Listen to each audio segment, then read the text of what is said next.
yours. Okay. Are we good to go? Yeah.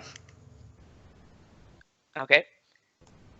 Hello, guys. Good evening, and welcome to the stream with myself and Semyon Strizak, whom you also know as OPEC Specs, which is not the way you say it. It should be Areh-Rah, or Hazel-Rah, who is the lead game developer on Tenki Online.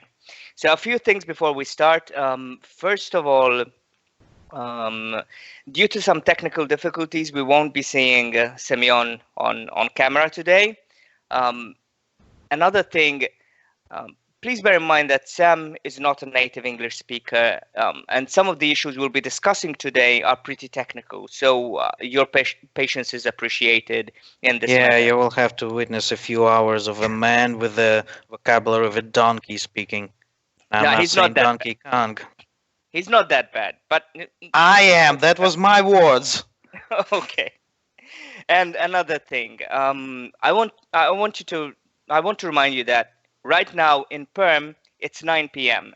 on a public holiday, and this guy has taken the time to still be on live today with us and to answer our questions and be in the line of fire. So I really want you to appreciate that and keep that in mind. Okay. So with that said, I want to start with the first question, and I'm gonna start out brutal right away here. Okay, so Sam, some players insist that the developers don't know anything about the game, and that they are ruining Tanky, or you are ruining Tanky, and that you should just let players decide what goes into the game and what goes out of it. What makes you qualified to decide what's best for the game and for the players? Kill Bill Chawan asks, why don't you guys do a survey before implementing a new update? Just a second, though. Who should I add on a stream? Damn slow. Can you repeat that? I mean, The guy, Skeleto, Fabian, just add him. on the. Oh, yeah, I see. So I just press in the button. Hazel. Okay, that goes. I send an invite. He should answer that. Well, anyway, while we added, I'll need to explain a few things. So, the first question is gonna be the longest one, I guess. Which means, what makes you qualified to decide what's best for the game and for the players? Oh my God, this one really is huge because, okay, let's start from the boring part. We'll take an average player and an average game developer. Okay, this is stupid part, but just guess. The average player in Tank Online is from 14 to 18 years old. Okay, unemployed. Obviously, he's loved to play this game, and for the most of our players, this is the first game they play. I don't know. This is just how it happens. Average game developer is 24 to 30 years old, with high education, and he's doing this stuff for a living. Well, you might actually see where am I going with this, but this is boring way to start it because you wanted to compare the skillest guy there is playing the game, right? With the game dev. Okay, Let's say this is a guy. Let's say we're talking about a guy who's been with Tenki Online for 3 years. Okay, and So he's yeah, spent tons of hours in the game, and he's played other games as well. So he's got an idea of what an MMO is and how an MMO should run. let me get it started. So picture that guy. Now I'm gonna explain what am I actually doing around here. So we will compare with me because I'm the guy who makes most of the decision about the game development. So yeah, what are my history with this game and the games in general? I've been playing games since NES era, and it's quite far way long before PlayStation 1 era, and I've been playing all of the game I could find on NES because, well, there wasn't that many games at that time. So I took my time to play all of those. And then there was the PlayStation era and the Xbox and the PCs for me. And What am I saying is that I've actually played almost at least one game in every genre there you can find. So let's picture that at first-person shooters, right, or third-person shooters. They're actually closer to tanky. I've been playing Metal Gear Solid and Siphon Filter. You might know Metal Gear Solid, you might don't know Siphon Filter, but that's one of the first games that was, if not with Metal Gear, the Siphon Filter would be the game of that year because that was that awesome. And that was a third-person shooter. I've been playing the daddy of all of those cover-based shooters that called Kill Switch. That's the game who was in the beginning of the Gears of War and Uncharted and stuff like that. So I beat that. And actually, by saying I played that game, I doesn't mean that I've been playing that game on YouTube. This stuff is this stuff common in recent years when players just when not players, when most of the developers just playing the game on the YouTube and then saying their opinions on the game. No, this is not how it was for me. I was the guy who actually tested all of those mechanics. So this is about third-person shooters.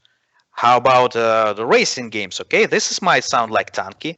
Well, apart from the Battle City, which I obviously played when in NES era, I played those games like Twisted Metal and Vigilance 8 Second Defense. You might know both of them, but Vigilant 8 is the best one for me because there is some neat stuff happening in this game. And if you don't know that game, you should definitely check that game because, oh boy, some of stuff they're doing there, I definitely need to bring to tanking in some point. And how many hours did you spend on these games? On just one of these games? Let me get to the fun part with RPGs, and I will explain it to you. Okay. So, apart from that, the racing games like Need for Speed. I've been playing Need for Speed since Need for Speed 2. So yeah, lots of time spent there, of course. I remember the first one. And then let's go to the first-person shooters. Okay, I'm playing Overwatch right now. You might know that stuff. That's the greatest thing that happened to first-person shooters in recent years. And lots of inspiration will be taken from that game because they're just great. And Team Fortress 2, of course. But the granddaddies of them all, yeah, the Doom, the Half-Life, the first one. The Doom is actually, last one is the favorite stuff for me because playing Doom 4 or the Doom, as they call it right now, it's like, it's like walking into a wedding and your waifu is a chainsaw. And there is a cacodemon in the birthday cake. And you just know this is, man, what a day to be alive. And you just know what you need to do. This game is so awesome. Okay, I've played through that stuff.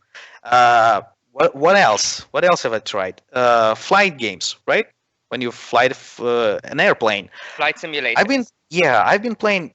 Okay, let me check actually how much hours I got in War Thunder. Just playing with my airplanes. Where's War Thunder? Oh my god, it's 19 plus hours. Okay.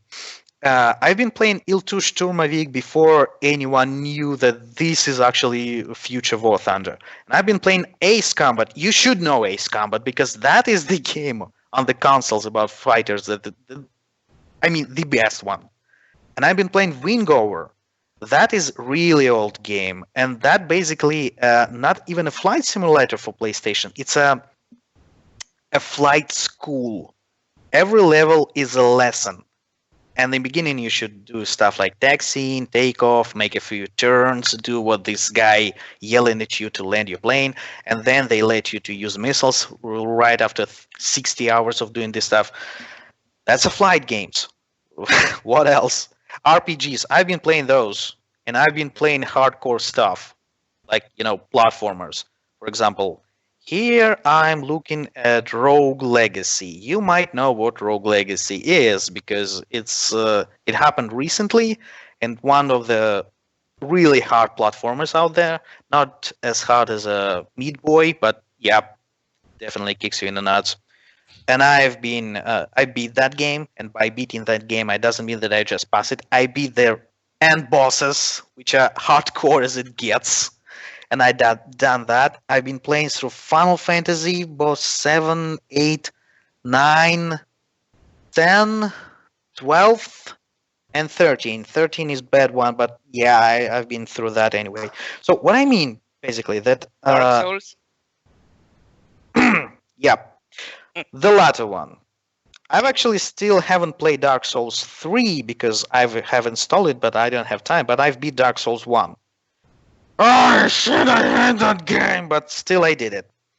Okay, so what I actually mean that I get really huge games diversity under my belt, and that's only about the games I don't even. One last thing I want to talk about: it's RTS games. Oh my god, Command and Conquer, StarCraft, Warcraft 3. Warcraft 3 is actually what got me into it, because the world editor in Warcraft 3 is the stuff that made me work on mods, and that what actually got me into game design. So yeah, I got a huge record. What about Tanky?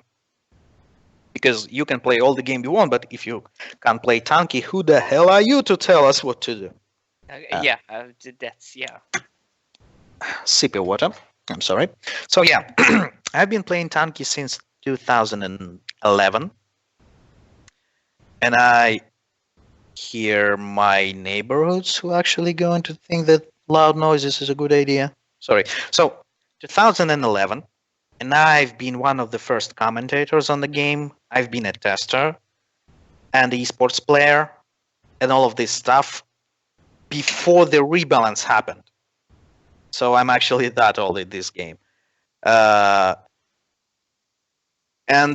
for all of those of you who have been playing recently, you know the striker turret, yeah? That one turret that seemed to underperform. Well, if we will catch up on me playing with this gun, you will actually notice that I'm just raking stuff. I'm actually can not miss, apart from the most of the players who actually misses with this gun. So I know my stuff. And I lots of this stuff. And that's about playing the game. What actually about working on this game? Apart from being a tester, and the funny part with that I've been waiting a half a year before I've been received a response on my request to become a tester. So when anybody come to me and saying, "Hey, I've been sending a response a week ago, why nobody answered it?" A week ago, you are weak, okay? Because you seriously lack some determination. Dude, I've been waiting half a year to get into the gaming, actually to get into testing, and I've been waiting 2 years before I could make some major decisions on Tanky. So I'm working in Tanky Online 4 years already. I'm a lead game developer, you must know, and I know all ins and outs of this game. You can come up to me with an idea of how to make something, and I can tell you what will end up broken with your idea. In some part of the game you don't even know about. And Okay, explain this to me, because yeah, we get a lot of ideas and suggestions from players, and lots of them seem to make sense. Okay, and you don't implement them because something else gets broken. Why does that happen? Here is what actually happens. And apart from all of this stuff about games I've said, I need to explain something about me as a as a professional or something like that. I got a mathematical education. I'm not doing that for living, but at least I do know something about it. I've been a C++ programmer before I started the game design, so now I'm a game designer, okay? And when I come to the programmer with some idea, I know you should do this stuff, I'm telling to the guy, and the guy sitting right there with his eyes blank turns to me and saying, "Are you crazy? We cannot do that." And if you ever talk to the programmers, you might know that they actually speak in elf language or something like that. You cannot understand what they're saying. I do understand what they're saying. And the difference with me is that as I'm a programmer as well in my past, I can not only understand what he's saying, but I can actually explain him what he needs to do. And the rarest thing of them all, I can change my idea to the way he can actually do it. So what comes with the players when you come up with an idea and going to make something, change something about the game, I picture it that way. We actually listen to a feedback, but not the way you're actually expecting. Because when players think that we listen to the feedback, we're actually running to the dev team and making some changes and stuff like that. No, this is not how it works. You're making an idea and we think about it.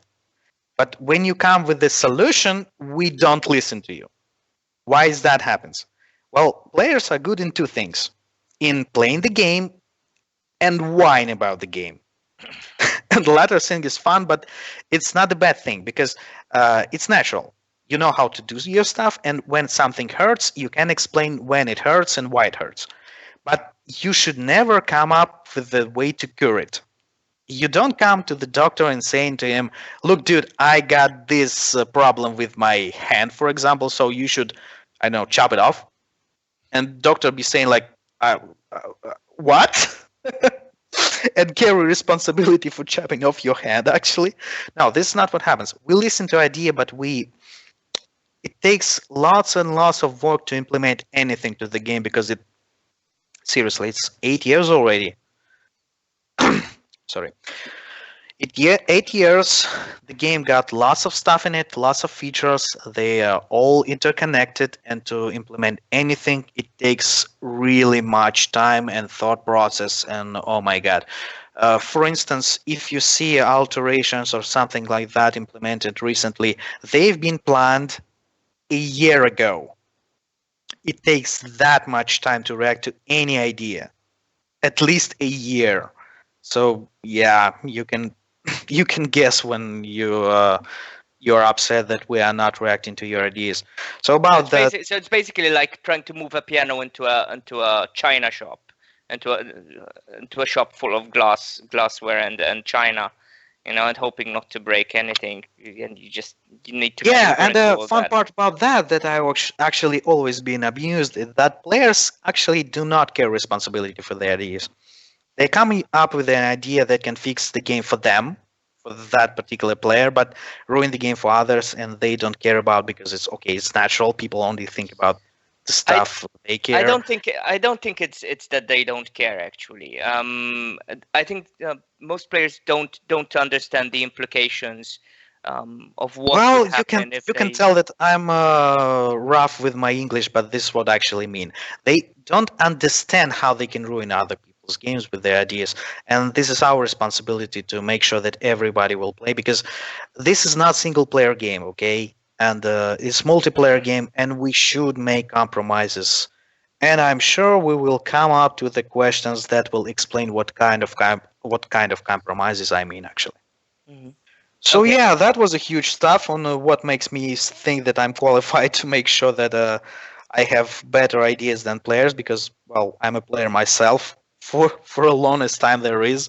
And if you know a guy who can actually have a better record than I do, please send a resume to hr@alternativeplatform.com and replace me, because I haven't been on vacation for 2 years already. Oh my god. And yeah. Not even on your day off today.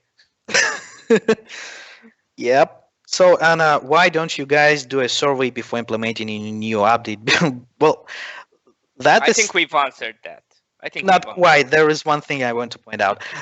In the recent event balance patches that we made, we actually posted the numbers on ways how we change turrets, and the players guessed wrong.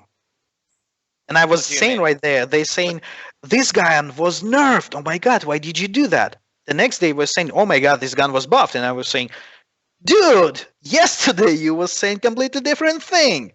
How couldn't you see that? Well, this is why we actually don't do any surveys before we implement anything, because they are not representative. You cannot explain in words things that you feel, that you will feel when you will face with these mechanics. We'll have to make sure that you feel them first, and then we can listen to your feedback. This is actually what happened with the supplies recently. I'm sure we will talk about that in a few moments. Yes. That's probably the next question. But before we move on to the next question, I do want to make something very clear about what you've said. The fact that players shout out or make their voice heard when they don't like something in the game, it is important for them to make their voice heard. It is important that you players out there tell us when you don't like something. Think of it this way. When you're saying that something is wrong, we hear you.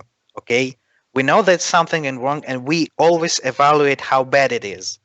And to make the game developing, we actually always need to make sure that this is not just as bad as the other thing we need to address right now, but we always listen to the feedback. We're not doing exactly what you ask us to do, but it's actually for the best. At least we hope that way. And you just mentioned something. We need to evaluate whether it's bad as the other bad thing that we're dealing with. Can you give me a rough idea of how long your to-do list is? Just to throw a number out there. Right now, it's half a year forward. Okay. Number of items? Rough idea of the number of items? 40 or number plus. of pages? 40 plus. 40 plus items. I'm not writing pages because that would take too much of my time. Okay, so this is one line for every item that you want to add. Yep. 40 different items. Yep. That's a lot of stuff. Okay, and every time a request comes in, every time there's a problem, you need to see where it's going to fit amongst those 40 other items. Yeah, you can imagine working with that and answering on the budget stuff and stuff like that every time you come up with an idea. And there are people like, the payment department who always comes in and saying, we should do this stuff right now. Stop everything you do because otherwise we have no money tomorrow. And you'd be like, are you sure? Maybe we should do this awesome stuff. Because that's another thing. You have to balance between quality of life updates and monetary updates, right? Well, I'm sure there will be some players who say that recently there were only monetary updates for a half a year. I can explain that a bit later. Don't worry, we have some neat gameplay features coming, and I might actually make a few hints a few moments later. Good. That's good to hear. Okay, let's move on to the next question. Well, actually, the first question. Will you be implementing the changes to supplies that you did in that 48-hour experiment? This is a question from TTK229. Oh yeah, what would you know? Of course, it's gonna be with the supplies recently tested. No. So those aren't really coming. short answer. I actually need to explain. What we try to do is, for those of you who have tested Tanky X, you know what we've actually did. We've copied the Tanky X supplies from now on, and we've been testing how they're working for Tanky, because there were some things that we are wanted to implement in Tanky Online for Tanky X. It didn't work quite well. This entire change was there to make sure that you can actually beat the guy with supplies. But it went kind of wrong, because there was only one great way to play with this kind of cooldowns. You respawn, you're trying to avoid any fire, you go behind enemy lines, you pick a box, and if you wasn't hurt, this is the time when you press all of the supplies and you just wrecking stuff for 13 seconds, and then you go to pause up. Great stuff. Yeah. So it doesn't quite work. But what we're trying to do is we're trying to balance the game between, obviously those players who can afford all of the supplies in the world and those players who can't. And that thing from this supply test we want to try to implement to the game is the pause in supply usage when you can actually kill that player if he's not careful with his supplies. Okay. But, well, it's obvious that 60 seconds delay between using supplies was kind of overkill, and this is why we're not going to do that. But we will look for a next experiment with different settings, which will make you press buttons a lot faster. Still make sure that you will be able to blow up that guy, and he will... and he will be sure that he can answer you with his supplies or shooting you in your window of opportunity, but not that we've tested on recent weekends. That was too lame. Okay. And why did you? We have some players asking, why did you test this? Why did you do this experiment on the live servers? Why didn't you just do it on the test servers? Well, you can guess that in this case, we actually could have tested that in TankyX, and we actually did that. So what have happened? Happened is that players in TankyX and Tanky Online are different, and they have a different approach on using supplies. And the test servers, they are mainly there for technical testing, which means stability and stuff like that. But even that is even that doesn't help to eliminate all of the mistakes. You might actually remember what happened when clans were released. Yeah. There was a good 4 to 6 hours of holy lots of lagging.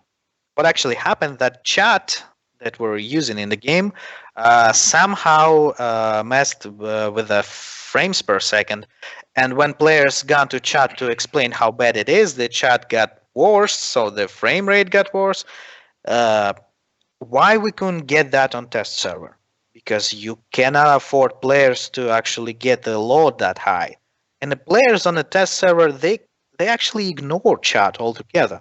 So not everything you can come up with. You could have never guessed that, basically. Yeah, actually. So this is one of those when it's better to release it all as soon as possible and test it in a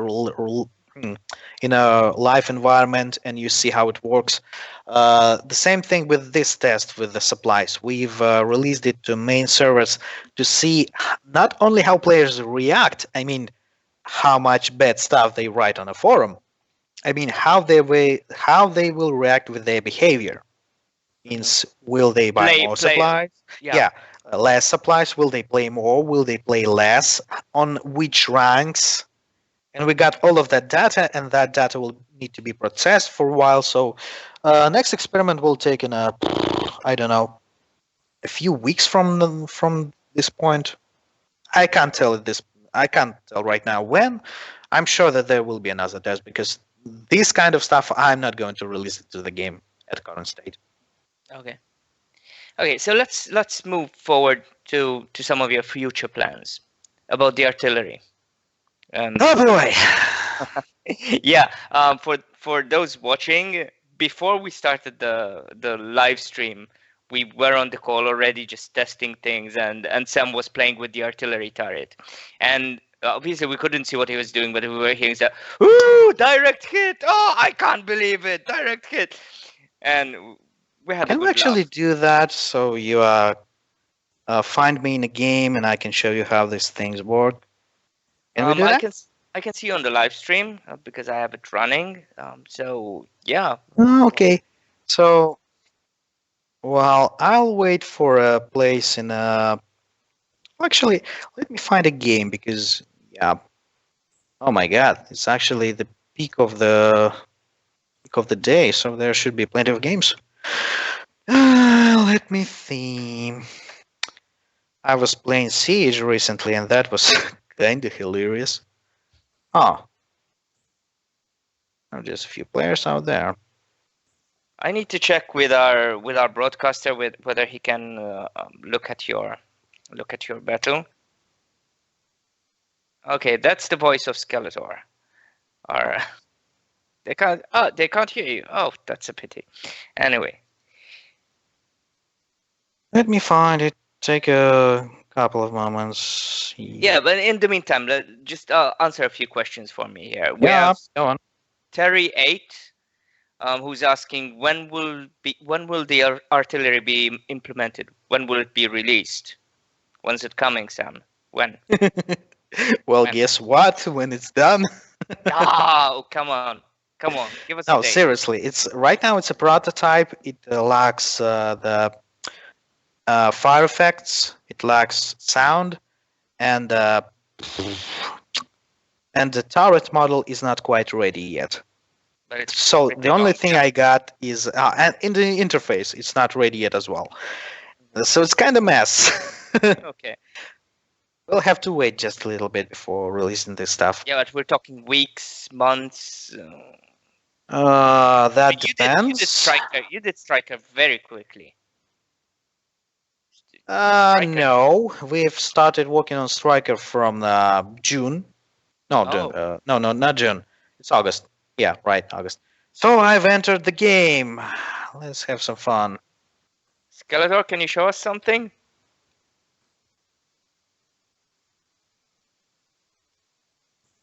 By the sound of his voice, he's trying to load something.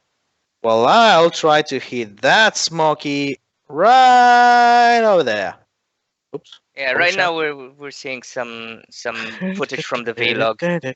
Ah! Why you do? Oh, come on, people! What, they're Bashing killing me you? is not a great idea. I mean, if you're on my team, stop doing that. Okay. Just tell me when you're ready, and I'll explain a few things. What I'm going to do is I'm going to hunt for some of them pesky shafts out there. For example, that fat guy. Where is he going? He's going downwards. I don't care about that guy. Okay, anyway. So the artillery turret. That thing is it's going to be actually really hard. Oh, come on, why everybody trying to mess with my aim? So So tell us about the artillery. Yeah. So you might know that for that pretty much every turret in the game is a unique one. We're trying to make unique turrets and how they behave. Oh wow, he's trying to kill me. Fine, come at me, bro. Yep. So every turret every turret we're trying to make is a unique turret, and the problem is that we are lacking on unique mechanics already. You might guess what, because we actually tried everything we could. Boom, in the face. Yeah, and we were looking for some things. Oh, great! You can find me on the bridge, and I'm trying to kill those guys. Wink. Come on. And we were looking for mechanics you couldn't do, stuff you couldn't do in never could do in Tank Line. Okay. And what we come up with is boom! Up, didn't quite work. Okay. So we come up with curved trajectories for bullets, because you couldn't use that on any turret we got. And we've made a striker. You know that its curved trajectory works with missiles when they are aiming at stuff. Yeah. And the next one is this artillery turret. Because seriously, it's kind of hard to talk and. Oops, I missed. It's kind of hard to talk and aim at once. Oh my god! Yeah, I need to stand on one place and explain a few things before I can proceed. So we're looking for a unique gameplay. That gameplay was a curved trajectories, like an artillery and a striker. So the artillery works very different from anything else you can come up with in the game. It actually doesn't have aiming at all. I mean, all you can do is to make your gun go up and make it go down, and that's pretty much it. Because there isn't a crosshair. There isn't a crosshair, so you don't really have a point of reference. And you're doing is looking at how much your gun is. Oh my god, that was a direct hit! Across the map, the first shot. Yeah, I love this. Oh, come on, why did you do that? Why did you do that? Why did you do that? Go away, I hate you. There's two of them. Great fun stuff. Okay, so essentially you're controlling elevation and speed and projectile speed, and you're looking at numbers, and that's your only reference. Yep, this is how it works, and it's that hard. But when actually you hit stuff, you deal lots and lots of damage. This is actually why we can have a lots of damage, because because it's that much hard to aim. Oh, come on, what's going on? So basically you're balancing the difficulty of the mechanisms with the insane amount of damage. Yeah, and you can already see that I'm on the top of the leaderboard, not as my team is playing that well, but yeah. Hey, Shaft, wanna have some fun? Have some fun. Okay, so Come on. is it gonna be called something decent, or is it So the gonna say name, artillery? yeah, the name. It's obviously not going to be at the artillery because nope, it's not going to be the artillery. And I'm not saying what's gonna be. Okay, Okay, that's gonna be a secret. maybe You will know. you could And I call it Hazel's tool. Jesus too. Yeah, great stuff. Oh, I see a shaft out there. I'm actually trying to. Ah, Okay, God. and Yeah, you know, and when you, I was trying to use Striker, I had the same problem. Just, well, come on, dude. This is what I'm gonna to do if you keep doing that. but people are getting used to Striker now, and we're seeing some really cool plays with Striker. Think this will happen with the artillery? I can actually show you how I'm playing with the Striker. Oh my God, why he did that? After I'm playing with the artillery and how it works. So because, basically, you want to show off with Striker now. Yeah. show off. Yeah, great stuff. Yeah, that's Okay. how it's called. So listen, Cube 3E is asking, will you be altering the looks of the artillery turret impact shot? It looks like a smoky shot right now. And Oh, by the come looks on, of, that's a prototype. Seriously. What happens is that you will have the really cool shot because when you see the turret, you can actually see that there is a compensator, yeah, huge yeah. one. Oh my God, he's coming to me. No, no, no, no, no. No, no, no, no, no, no, no, no, no. Oh my God, that was a lot of damage. Stop using supplies. I hate you. Well, you brought them into the game. It's your fault. Yeah, but not actually me, but yeah, you know. Yeah, but you're the developer. It's your fault. You are to blame for everything that's Yeah, bad my in the fault game. anyway, you know. Always. The effects, how will it work? God, they will let me to play the game, right? Okay. The shot will be the shot you can find on a artillery turret, on on a YouTube video, for example. Mhm. Come on, do it! Boom!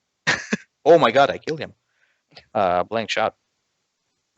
It goes, the fire goes straight and fire goes left and right at once. So you can imagine how it works. You can watch on YouTube how it looks.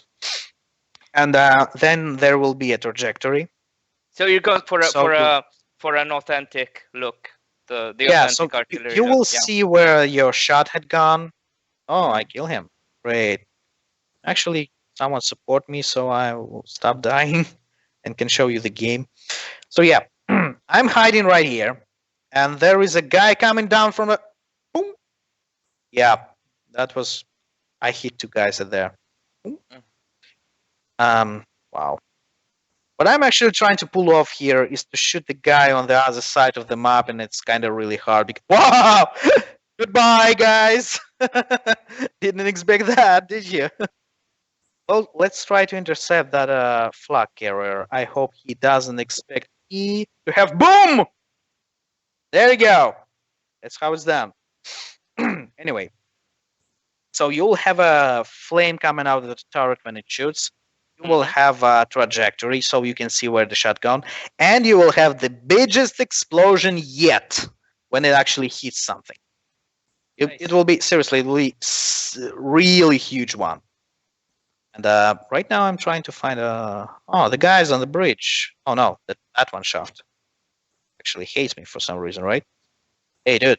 Okay. Oh, oops, that was a bridge. That wasn't the way to do it. Those shafts over there. Catch it! They did. Well, okay, anyway, they won't let me to play, and I will stop answering your questions because that takes too much time to process how to play with this gun. It's really hard, actually. Boom. Yeah, I mean, it looks really tough. You know, I actually try to hit those two guys. Can I do that? Yep, be my guess. Oh, not quite. I need to. Come on. Oh, he's dead. Great. So yeah, this is how it works. Come on, dude. Let me shoot. And what else lacking is the sound. You cannot hear any sound right now, but what will be different about this gun is it will have a shot, of course, it will have an impact, and it will be the shot sound of non-line of sight shot. So when you have an artillery turret that shoots away from your sight, you will hear that, on the background, like in a real artillery does. I'm not saying that it's gonna be implemented. I will try to do that because kind of like an off-mic sound. Oh, that guy on the bridge. Can I? Ah, he left. Well, there are not that much of a shafts on that part of the map. So can I shot that guy? Oh my God, I did! So yeah, guys, I will leave in the game right now because we need to get back to the questions. I need to concentrate on my answer. So you can see what happens. So this gun, it's really, really hard to use. In the close range, it's even harder than shaft to use. But when you can actually pull that off and you got in the rhythm, you can get them from across any map, behind any obstacle. What was fun today when I was using this gun on a siege map? There was a shaft standing right across the map. He was obviously using double damage. He obviously wasn't suspecting anything, and he obviously got a huge break to the face right from the wall because he couldn't see me and I could see him, and I just seen him and I turned to him and I don't know, I just made a single shot and for some reason it landed. It happens after you make a few shots with this gun. You actually develop a feeling of this gun. It actually feels different from any other gun. That was what we're actually trying to do, to make sure that artillery turret doesn't feel like any other turret there is. Nice. You will play very differently. You will be able to do stuff you couldn't do at any other turret.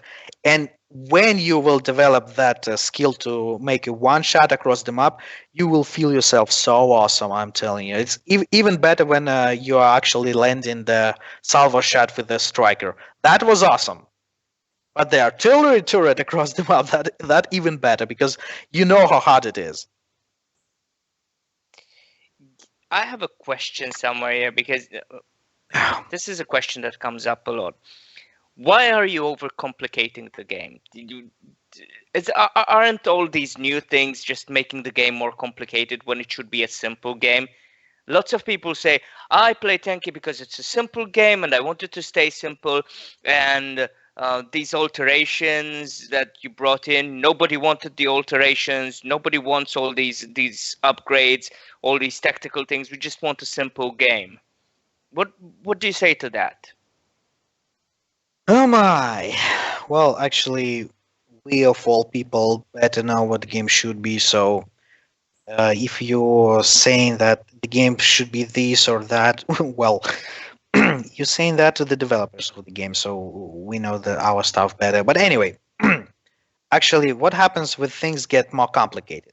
They're actually getting complicated and not getting complicated at the same time. What I mean is, when you enter in the game from the beginning, it actually got much easier than it was before. So you're talking about the difficulty curve. Yeah, what we're trying to do, the difficulty curve in recent years were made in a way so it actually flat. You enter the game, it's simple, you play in the game, it stays simple. And this is not the way to go for the project that works for 8 years, because you quickly run out of things that you can do in this game. So this is what we're trying to do. We are trying to keep the beginning of the game as simple as possible, while at the same time we're trying to make the end of the game harder. Okay? You can see that striker turret that was recently implemented to the game, it's actually really hard. Some people even saying that this turret is actually underperforming. Yeah. Seriously, people, this thing got higher damage per minute than the Thunder, and it got the same damage as the Thunder, and it can shoot farther and actually deliver a salvo that hits harder. You just need to know how to use it. I've seen how I can use it better. I've seen some players who can actually play with this stuff, and some old players been saying me that, wow, oh my God, how did you do that? Why do you even come up with the turret that's so hard? I mean, thank you, but why? And this is actually why. We're trying to make new gameplay harder. And while we have some turrets that simple, like Smoky, for example, we can afford to have some turrets that actually hard to use. So players have some stuff to do. And if we talk about alterations in this case, the fun thing about alterations, they are, well, they're not making things more complicated. At least you can safely avoid them altogether. I mean, that's what players do most of the time, because if you're a buyer and you want to have a new gameplay, you are better end up buying a new turret. If you are not a buyer and you want a new gameplay, you can use an alteration, and you will kind of have when there are people saying that why you making Thunder look like a Smoky, well, because you can do that with alteration if you want. That's an option. So we're trying to make the game harder as an option, so you can have better stuff to do and spend more time in our game. And this is not necessarily making game even more complicated. We will try to do our best to keep things as simple as possible. While we're on topic of alterations, why do you take certain features away from a turret? This is one of the questions we have. One of the players, I don't remember who, I have it written down here somewhere. One of the players said, why do you take a feature out of a turret and then add it with an alteration? Is this do you do this to make money? Yay! I've been expecting that question, because I know you've been expecting that. But let's guess what kind of a turret we're talking about right now. It's a legitimate question, So what actually happened in the recent time? We were not doing any balance changes for a year and a half, from the summer of 2015 all the way to the autumn of 2016. And all of this time, what was actually happening, we was actually revisiting everything we do about the balance, and we come up with a new system for the balancing that took into consideration our future plans. This is interesting stuff, because from the player's point of view, what we did, we actually changed the turrets the way so we can then send some interesting things with the alterations. What happened in reality, that we have actually made the balance that allowed alterations to the turrets. So it's kind of not the point of selling you some stuff. And what actually players does with alterations, you can say that they're not for money, because players ignore alterations right away to the point until we make a discount. You see what's going on. You can ignore alteration. Sorry.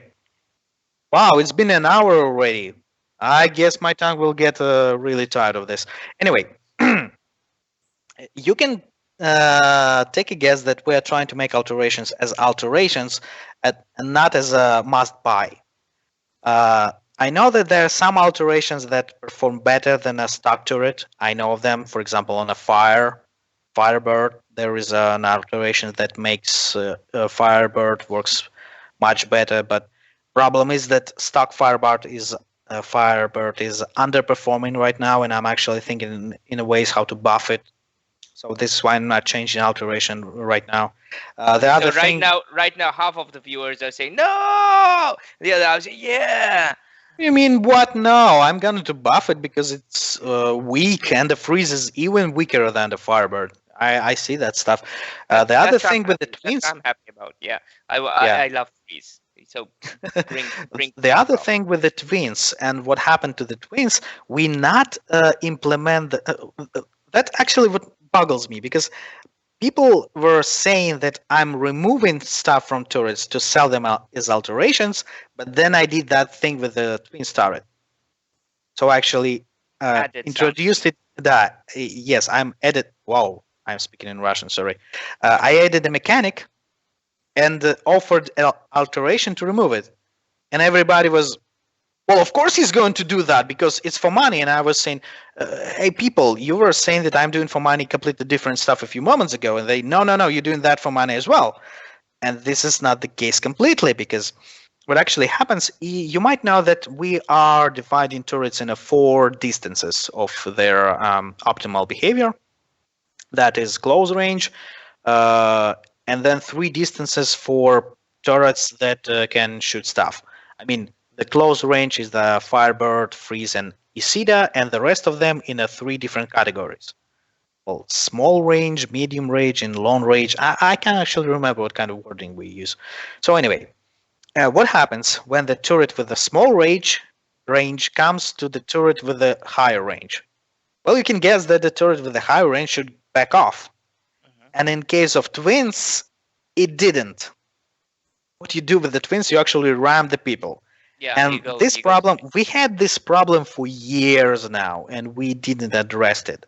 So we actually addressed it with the alteration. We were trying to make the alteration that do splash damage, and we've seen that with this alteration, turret actually performed as it intended, rather than without alteration. So we have added it to the turret on the basic. And as we were developing the alteration with the splash damage, we actually decided, okay, if we are making the turret using splash damage from the get-go, why don't we make that alteration that removes the splash damage?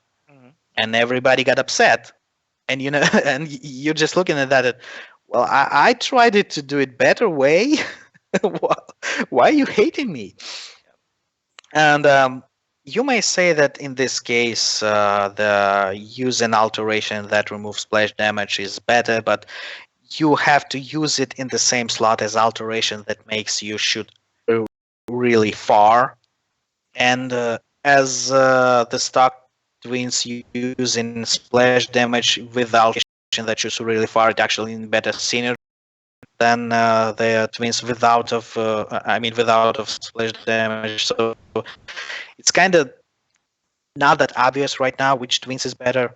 So I'm saying is we are not making alterations to make more money. We're actually making alterations to make more, more diversity to the game. Yeah.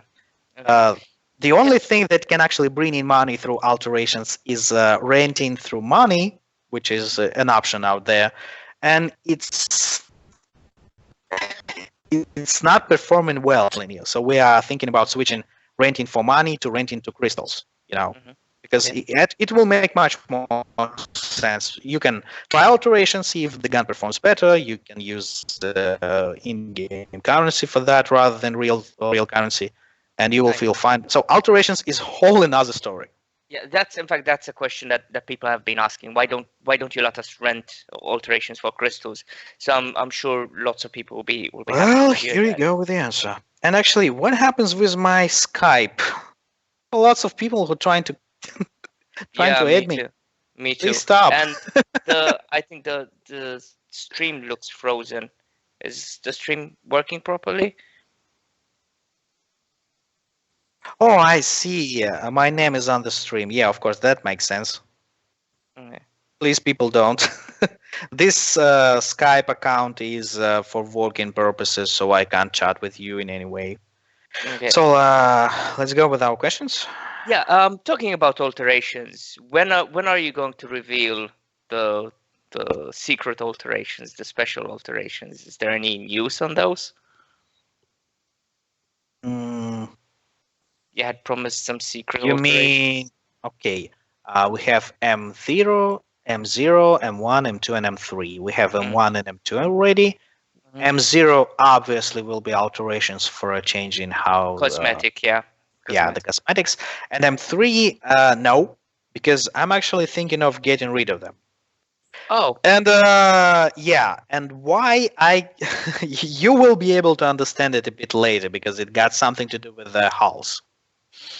Oh, okay. Yeah, I've heard rumors of things about hulls that sound really cool. Sergey said Sam is coming up with this really cool idea. You should have seen my eyes when I was explaining to my team. He told me like he's really excited about this, but it's still in his hand, in his head. I'll try to not spoil it for you, but I'll try to explain. Okay. You might know that in recent balance change, we made so the turret, so the hulls have the same HP I mean health points on the same class, on the same classes. We did that on purpose because there are actually only two types of hulls there is: the Wasp and the Hornet, and that's it. This is the only two hulls that actually moves and feels differently. The rest of them are bricks on ice. Okay, I know my stuff. I've been doing that, and they really lack character.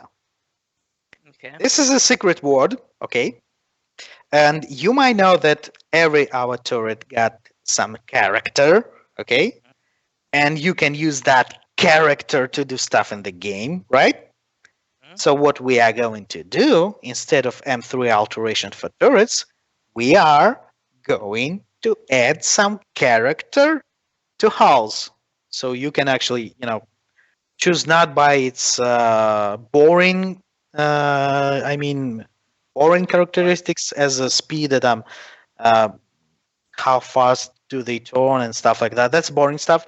We're actually going to add something that will make you think, oh my god, this is the hull I need right now. And I'm saying, you guys, that will be so awesome. And I hope we can manage to do that till summer, or at least during summer. Okay. And yeah, just bear with us. It's gonna be really, really awesome. Just give me a hint. Where did you get the idea? From what kind of game did you get it? That will be a spoiler, Nope. But Okay. this one of the games I've that actually was one of the games I've been saying during the beginning of the stream. So yeah, this is as far as I go with my answer. Okay. I'm not going to tell anything else. Okay. Okay, yeah, tough luck. No, I won't push you too hard. Okay, clans. Hot topic. Yeah. Neutrino. We finally get them out. Oh my No, god. we're starting with the innocuous question. I mean, we have Neutrino. finally released the clans. That took a while. Oh my god, that was so much work. Yeah. When will we be having more spots added to clans? More slots. Well, that's actually got something to do with the current clans pricing, because current pricing is way too high, And actually, okay, that was something I was going to ask you about, because you've seen the forums and chat, and yeah, and I'm sure that paying half of a AAA game for a clan is kind of ridiculous. But yep, thing is that you might. Well, let me explain what's going on. First of all, even this high pricing actually does not make up for all of the money we've actually put into developing this system. So yeah, what actually is going on with this pricing is that current system is the first phase in which you have only social elements. And the initial number of players should be around 6 players per clan. But we realized that we cannot come up with a clan extender, or how we should call that. Well, additional places in the clan in a few next month, I guess. Well, tough luck. And we realized that having only 6 players in a social clan is kind of lame, because seriously, you add yourself, your friend, your brother, your dog, and that's it. The clan is full. So we actually bumped up the number of players and the pricing as well. And what we're going to do in the future, when we will implement a system that will allow you to add new players to the clan, add in new places for members, we can actually lower our prices, because our goal more clans rather than less clans. So it's kind of temporary thing. It will take lots and lots of time before we get there, and people who actually bind clans right now can safely continue doing that, because they will have their 12 players from the get-go, and every player who will buy clan from after we lower prices, they will have less players from the beginning, and they will have to. So let me see whether I'm getting this straight. Okay. Yep. So in a few months' time, we don't know exactly when, you're going to make clans bigger. Okay? We're going to implement a mechanic that will allow you to make the clans bigger. Yeah. Okay. And clan prices are going to be lower, but the Yep. people who bought the clan now are going to get more spaces for free rather than have to pay them. Yep. And some additional stuff for being nice customers. we'll call it like that. For being early adopters. Yeah, because the current system, that's not this is not the clan system we want, because it's only social. All you do is you add a clan tag, you have your own chat without of moderators, you can swear for a while, but that's it. Clan actually doesn't give you anything else. Yeah, and U4 Pro is asking about clan currency, in fact. So that's works, yeah? That thing that will allow you to add more players to the clan currency.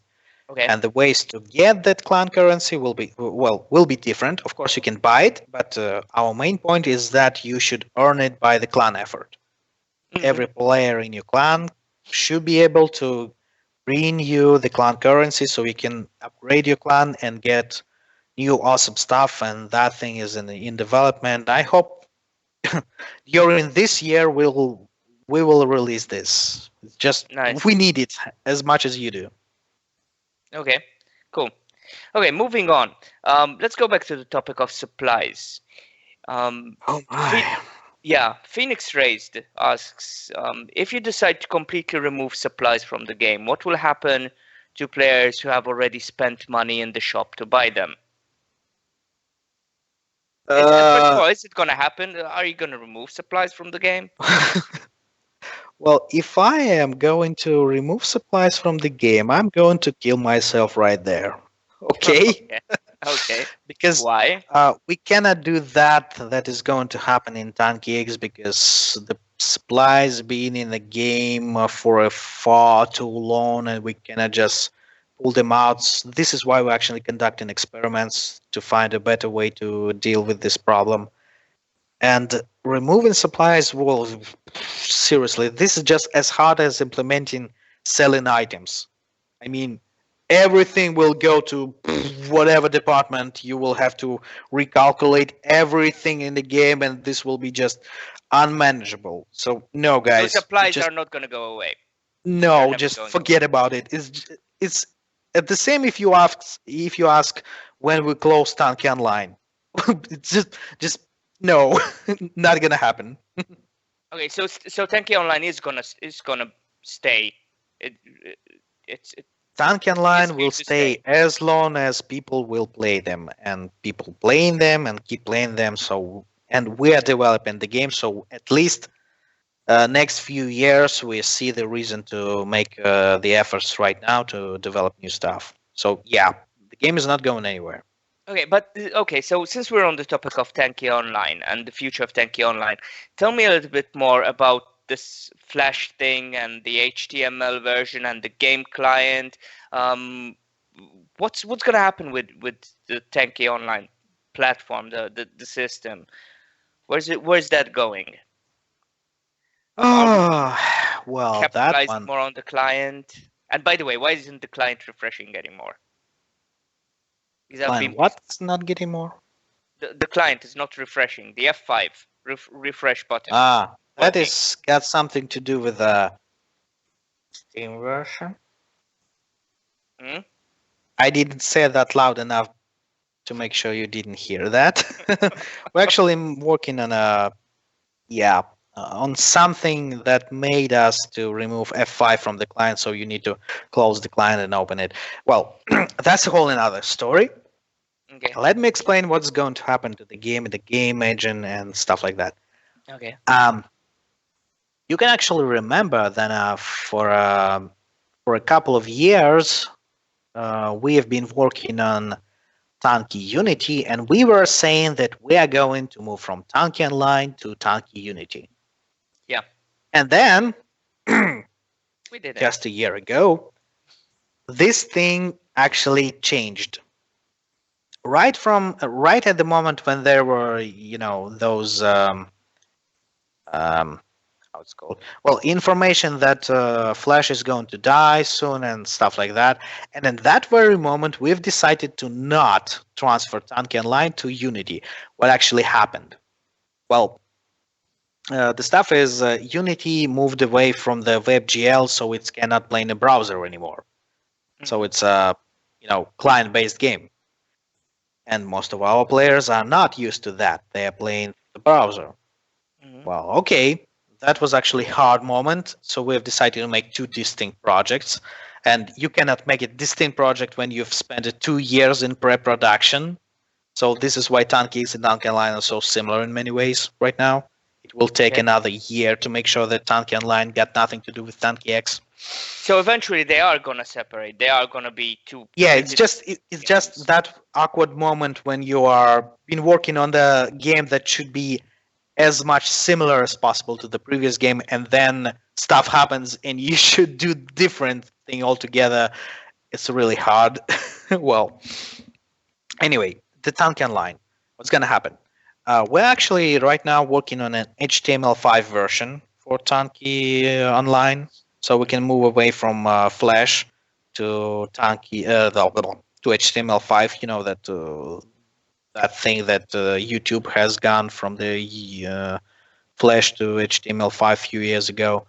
This is what we're going to do, and we need to make sure that you actually won't notice the transferring. So we'll just make a huge work by replacing the old engine with a new engine, and you should notice that at all. But well, it's really hard to pull off. But anyway, this will what make our game move forward.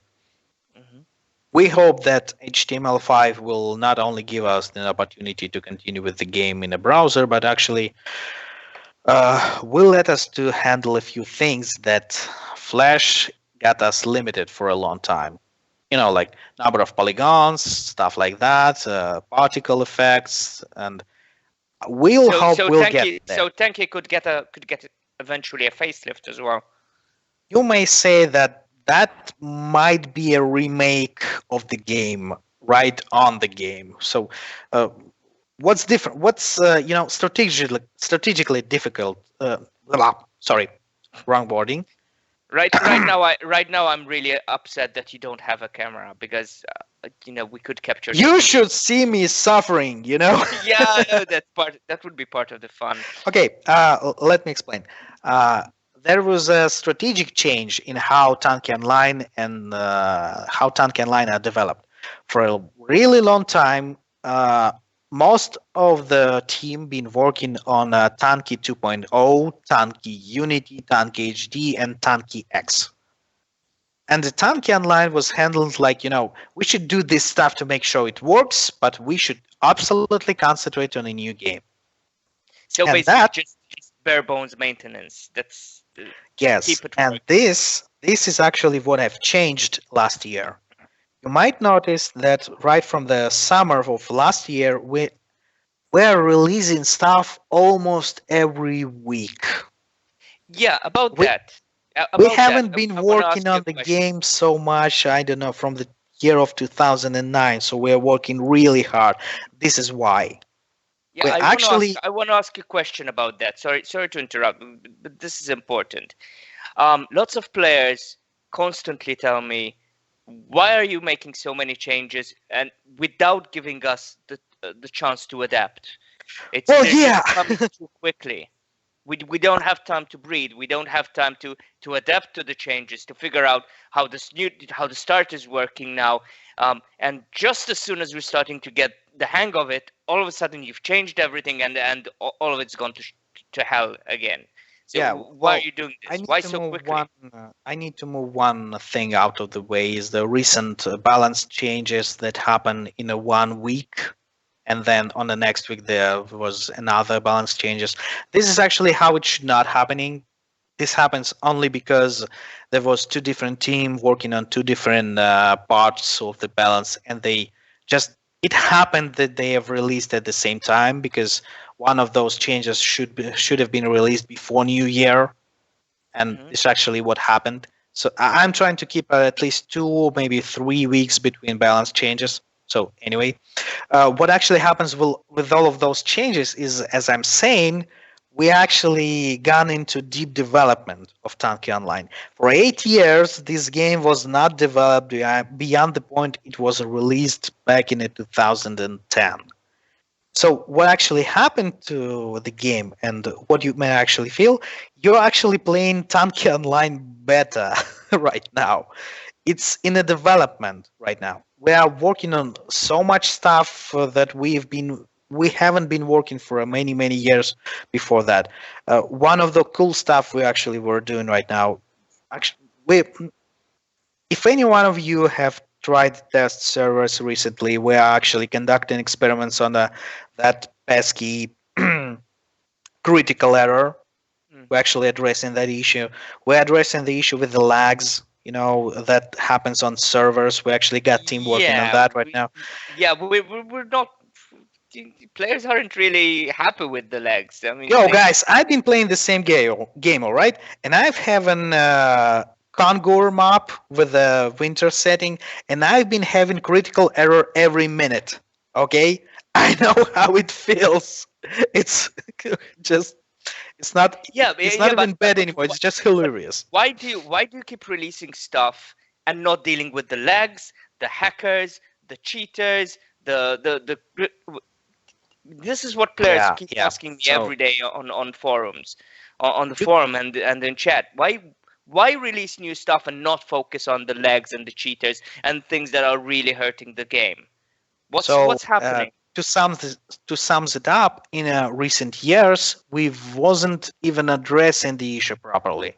We were fixing only the major problems. Right now, we are actually fixing everything. And I hope that the critical errors will gone in the next few months. We're actually doing it right now. So basically you're trying to catch up with the lack of development that happened over the past 7 years. Yeah, there were really major changes in the team and stuff like that. You can tell it. I'm sorry that we have to start it from the shop and changing some monetization features. But after we did that, and the gold stuff and the alteration stuff, right now we can actually focus our strengths on the additional stuff, like fixing actually critical errors, making all of the stuff you actually wanted into the game. It just priorities works like that. Right now we have a team, we have a strategy and dedication, and after all of these 8 years, Tank Online is actually going to become a game. All of that time it was just a beta version that working, it just worked. Save God. Okay. So you might say that this is I don't know. It might be sound ballsy, but Tanki Online Renaissance is what's going to happen in a few next month. Well, I'm telling you, this is an exciting time to live in. And I hope that this is not going to be changed, because for recent few months, the plans on the game actually working fine. The pipeline of production working fine. Everything is just doing great, and the updates will just come and come and come, and all of this year we'll see so many new and awesome stuff, and we'll fix the old stuff. And seriously, this game is going to become a game at last. Okay, sounds good. Obviously there are going to be some growing pains, I guess, like what happened with clans, and things might not go as planned right away, but I think it's very reassuring to know that the team is gelling together properly and functioning properly, and things are happening. So let me see what other questions we have. We have a full list. We're not even halfway through, actually. So well, I've been telling you that 2 hours yesterday to talk on Russian stream, and I was speaking twice as fast. So yeah. I don't know when we're gonna end this one. No, but look, guys, I can tell you right now that who added this? Make a client for PS4 and Xbox One, like for real. Someone seriously, people, that's gonna be do with Stanky X. Okay, they gonna do this, and go play that game. if we are Okay. going to do the PlayStation and Xbox version, we're going to die. Seriously, that's too much work. Well, though, you might believe that we're actually going to release on some new platforms. And I'm Okay. not going to say anything about that right now anymore. Obviously. Yeah. Okay. Mults. Are you going to implement the team kick system? Well, that's another huge one. It's actually really huge one. Yeah, because what if I don't want to be in a clan? Do I still have to deal with mults? It's No, you shouldn't. Well, actually, they won't get you that much, but still, you shouldn't. Thing is that currently Team Kick is a really, really bad idea until the battle list is the main way to play the game.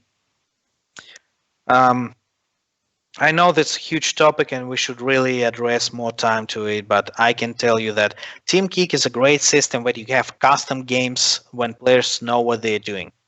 Right now, most of the players have no idea what they're doing. And we, first of all, will need to make a safe haven when players just pushing the button, playing the game, and doing it again and again and again.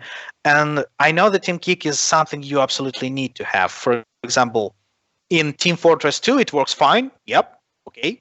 But the game is structured differently. So until we not restructure the game to make sure that there are custom games that actually can be managed via Team Kick system, we cannot actually implement that.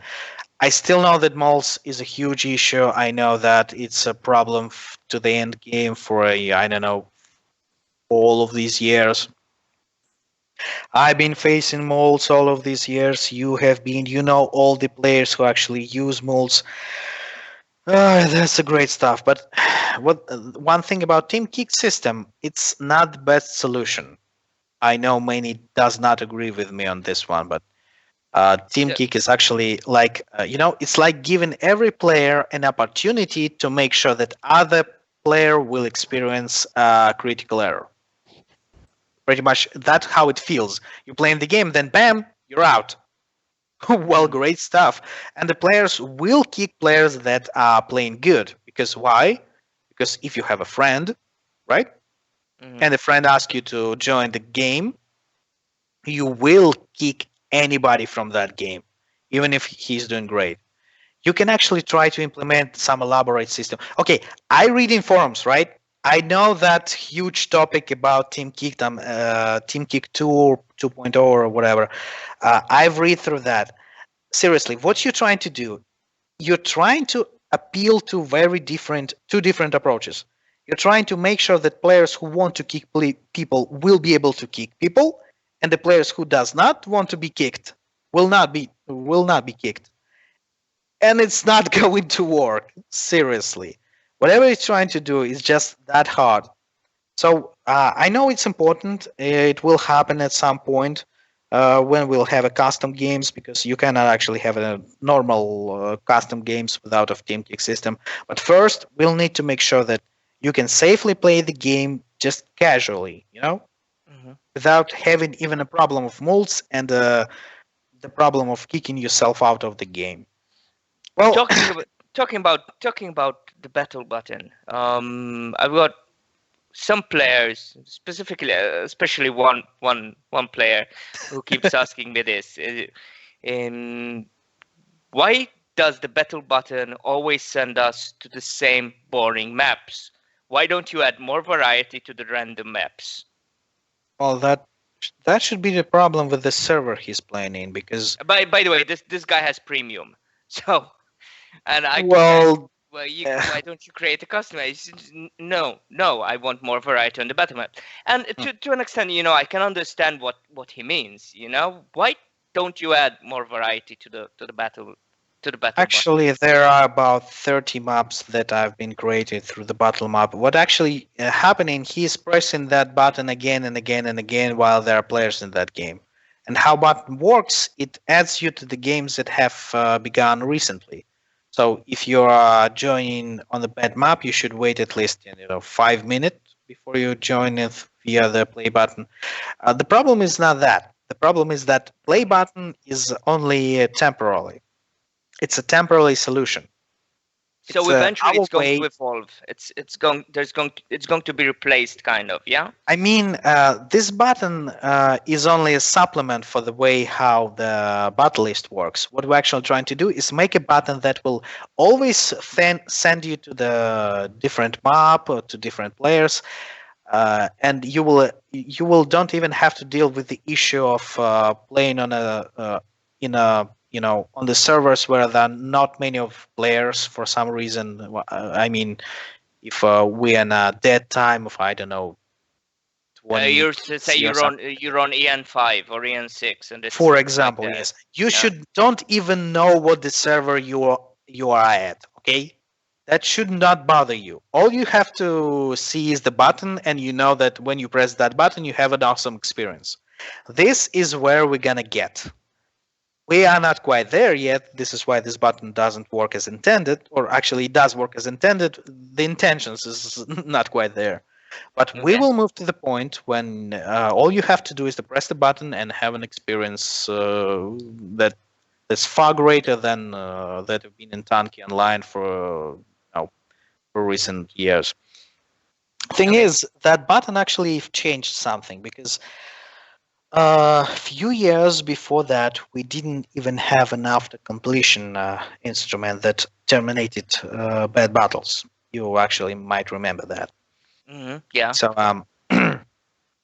what this button have changed, it's make sure that if you're on a populated server and there are some players playing, you always end up in a battle with lots and lots of players.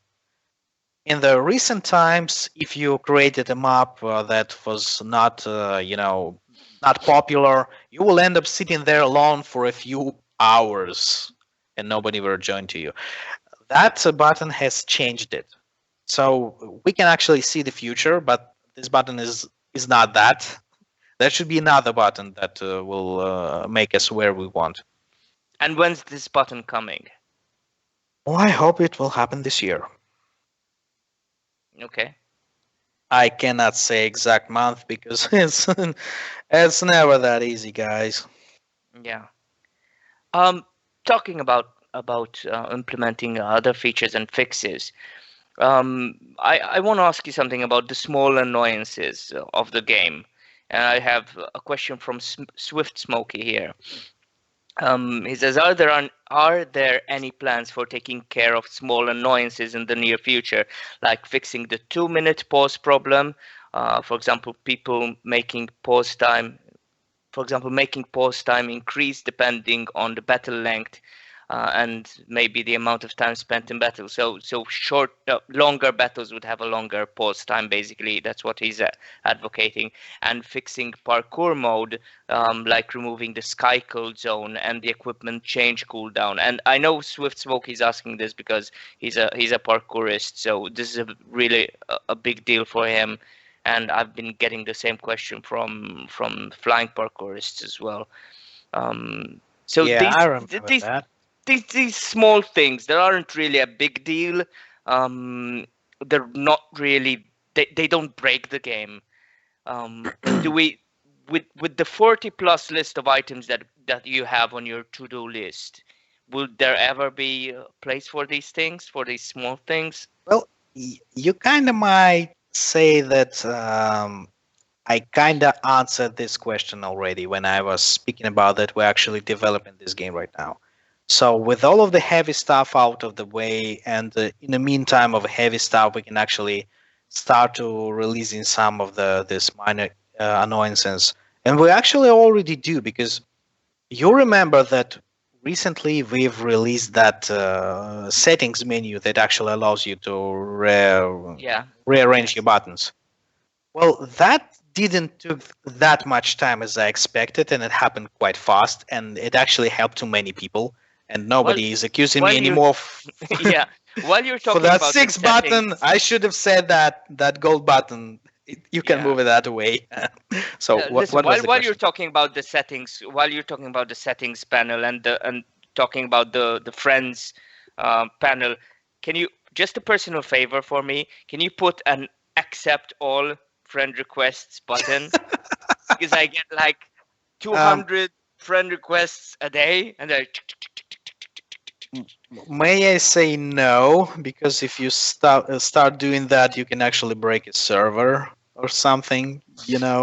Adding yeah. so Well, much now friends at I'm breaking once. my finger.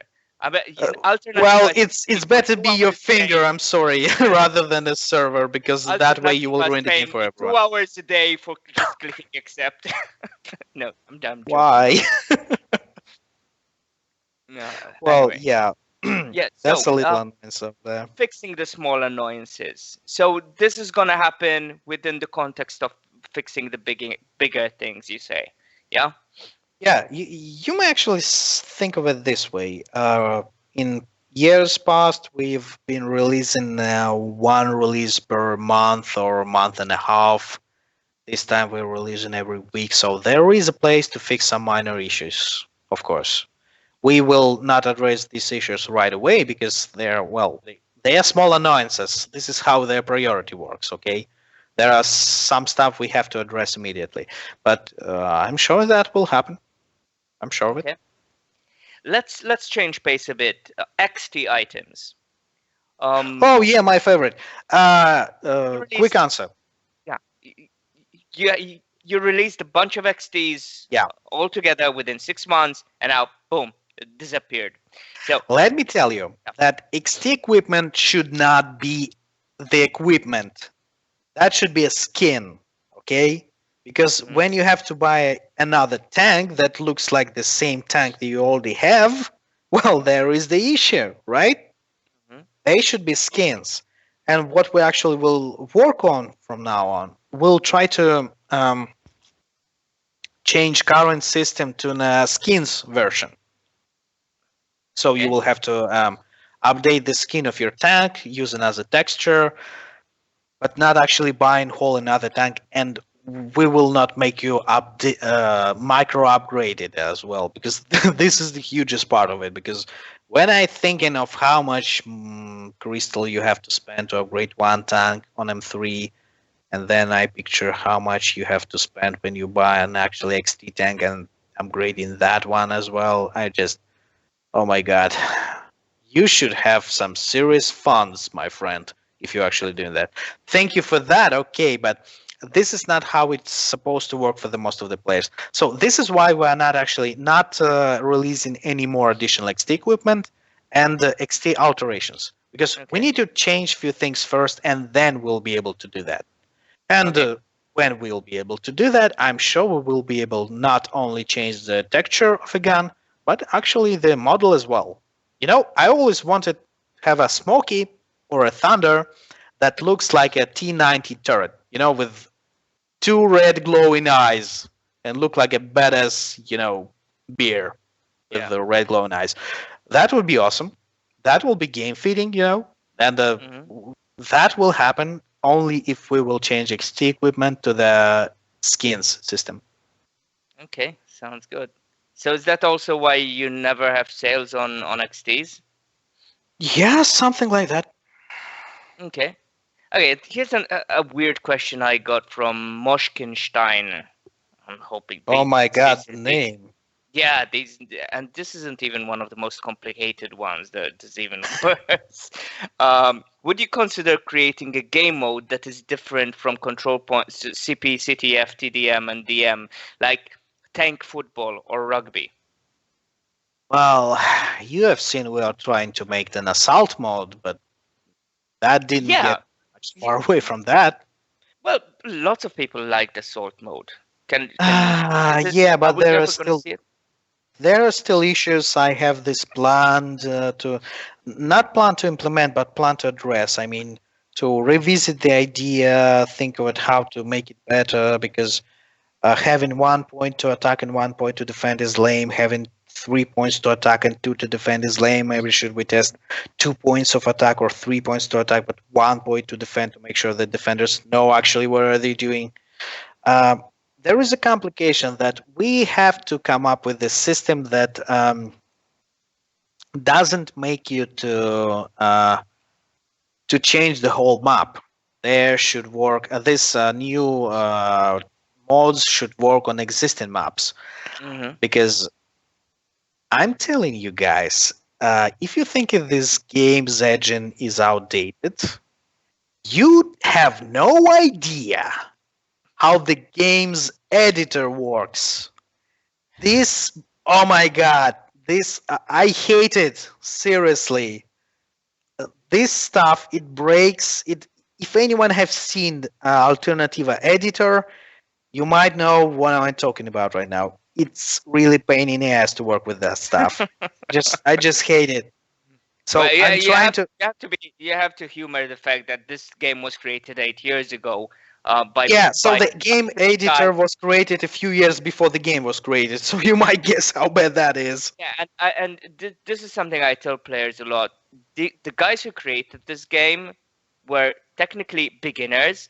They had no idea of the concept of scaling. They had no idea that this game was going to grow to the extent that 50 million players, I 50 might million tell you registered that people. at the point when they were creating the game, the question of scale was out of the picture because it nobody could have expected that this game is going to work. And they, Yeah. when realized that the scale is going up, they made the super logical thing possible. They've decided that they need to create a new project, and that was what was happening all this time. This project should not be able to carry this out so many players, but it actually does, and that is kind of well.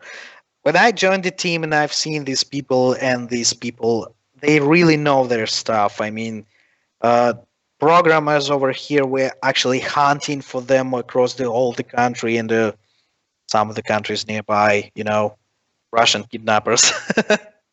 Yeah, the jokes aside, these people know their stuff, and they're working on a really specific items that uh, it's easy to make a game where the game engine is created by another team. Okay, like for example, the Unity engine. But when you are a small team that been working on a Flash sites, and at some point you've make a simple game that actually boomed and become really huge. With the size of a And well, really quickly. I mean, the yeah, explosion I've was been pretty actually fast. comparing the number of players in Tanki Online and Team Fortress 2. At some point, I realized we have approximately same number of players, and the Team Fortress 2 being done by the people who way ahead of us in terms of how the game's need should be done. I mean, this is a huge success for the small team, and this team got really experienced with the stuff they do. But it doesn't change that Tanki Online in the beginning was a really poor product. And It was people take, technically just a demo for the engine, right? oh, It was just yep, a yep, just a demo that's it. project to show off the engine, the game engine, because originally the company wanted to create a game engine. They weren't interested in creating games, just the game engine, and they created Yeah, Tankion just to show it off, just to demo it, and then all of a sudden people are playing it. The project so explodes. now you know how to make a great game. You need a bunch of amateurs, the great idea, and some bottle of Blood, Russian craziness, and you will end up with a great game. blood, sweat, and tears. Oh Okay. yeah. Listen, we need to wrap up very soon. I just want to ask you a couple of other questions, and which we can answer really quickly. Are you going to make any more changes to turrets in the near future, and which ones? Well, I actually said that there is a Firebird and a Freeze that bothers me because they underperform, and What about Railgun? What about Railgun? It's gonna get a buff. I see why would you want to ask for a buff, but I'm actually not going to change it in a few, I don't know, years or months. Well, that's a really complicated turret to touch. I'm dead serious about this one because this turret has the biggest skill gap there is from the lowest to the highest, and the people who know how to use it can actually wreck everything. Yeah. Not I mean, quite. They it is can't the use turret it. of choice for champions. Yeah, Yeah. so changing that thing will take, we've changed it recently during the October's balance changes. Yeah. Maybe not the way people would have expected that, but changing railgun is really, really Delicate, painful and delicate thing. not Yeah. actually not only delicate. this is one of the undoubtedly best mechanics in the game, and we actually have to, I don't know, keep things leveled with this turret rather than other ways around. So Okay, so I know why would ray you gun ask is for the that. benchmark. So Ray gun well, is the benchmark with not which quite, but right now, if I want to tell you that the striker performing the same way as a railgun, so it means when the player have no idea what they're doing, and they take in a railgun or a striker, they performing really, really bad. But when they do, oh boy. So Yeah. my idea is to make sure that every turret works like that. Okay.